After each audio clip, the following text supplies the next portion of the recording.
Isang maulan na gabi ka-farmers. Window na naman tayo dito sa aming bahay. Yan, nakikita yung bahay namin. Nakikita niyo yung bahay namin. Tsaka yung kabilang bahay. Yung kapitbahay namin yun. Yun. Yung orange na bahay na yun. So, may kwento ako dyan. Totoong kwento. Tungkol sa bahay na yun. Sa kapitbahay namin.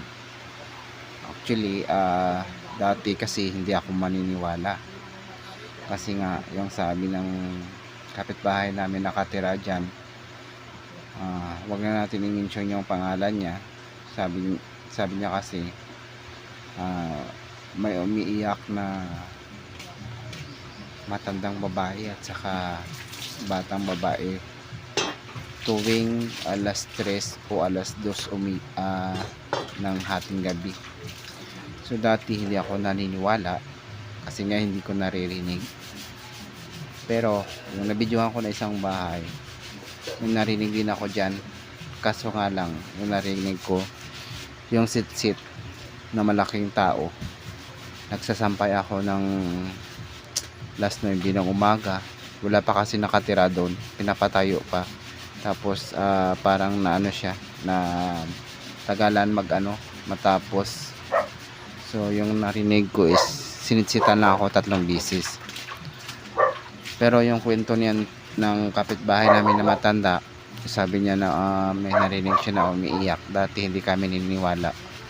Tapos kahit siya noon kasi may nagsasabi ang kapitbahay namin din sa kanya na may narinig daw sila doon sa bahay nila na umiiyak na batang babae at saka matanda na babae.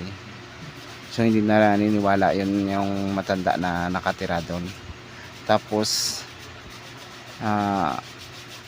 ilang buwan na lumipas, yung mga kasama ni kapitbahay namin yan, Tinorma, sige mention ko na lang yung pangalan niya. Yung kasama o mga anak ng Tinorma wala doon sa kanilang bahay, parang nagbakasyon. So si Auntie Norma na lang nagtulog dun sa bahay niya. Tapos siya nang iwan dun alas 3 o alas 2 daw ng hating gabi o ng umaga. Doon niya narinig talaga na malakas na yung yung iyak ng dalawang person, bata daw na babae at saka matanda na babae. So doon siya naniwala na narinig talaga yung yung iyak na yun. So ako man hindi ako naniwala kasi nga hindi ko rin narinig. Tapos last month na naman, kasi nga hindi ako naniniwala, sa trabaho kasi gumigising ako na alas 3 ng umaga, tapos magsaing, tapos nagsi-cellphone ako habang sumasaing, yung nag-i-email nga. So hindi man masyado malakas yung volume ng cellphone ko habang nag-i-email. Tapos narinig ko parang may umiiyak na batang babae. Doon talaga natulala ako doon. Akala ko kasi yung kapitbahay namin na bata lang umiiyak, pero walang batang babae doon sa bahay namin. Tapos pinahinaan ko yung cellphone at saka in-stop ko yung yung paglalaro at nakikinig ako kung saan na yung umiiyak.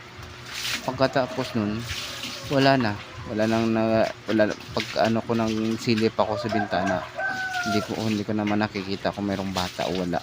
So doon medyo naniwala ako na meron talagang umiiyak na bata. Pagkatapos ilang buwan na naman ang lumipas, nagising din ako ng alas 3. So alas 3:30 na ata yun. Paggising ko, nag-i-email din ako.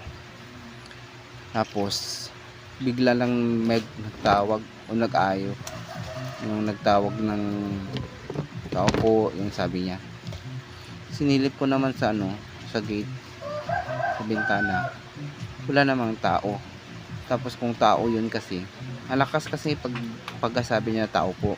Tapos sinilip ko, wala naman. Pero kung tao talaga yun sa isip ko, marami kasi kaming aso. Sigurado maririnig yun ng aso at saka magtahol yung aso. Pero wala talaga eh. So hinayaan ko na lang. So yung mga kwento ko, totoo yun. Dito kahit na marami kaming kapitbahay dito, naririnig talaga. Marami kaming naririnig dito. So yun lang. Pa-shout out nga pala kay Jade Filifinda from ano Kami ngayon? tulog buday ba? Buday. Buday. Tampakan yun eh. Sa Nami tulog buday ba? um, Buday.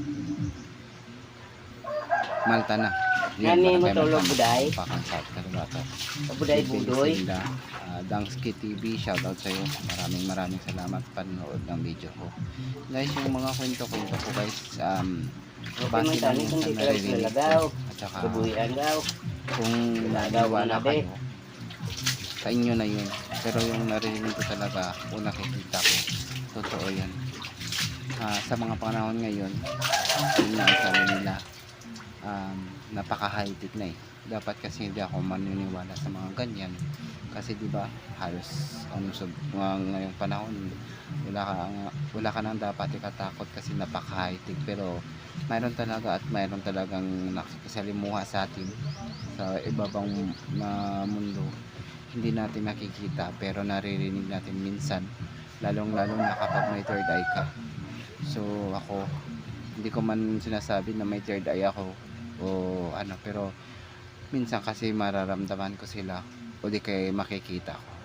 So ayun guys, maraming salamat sa panonood. Hanggang sa susunod na kwento, totoo.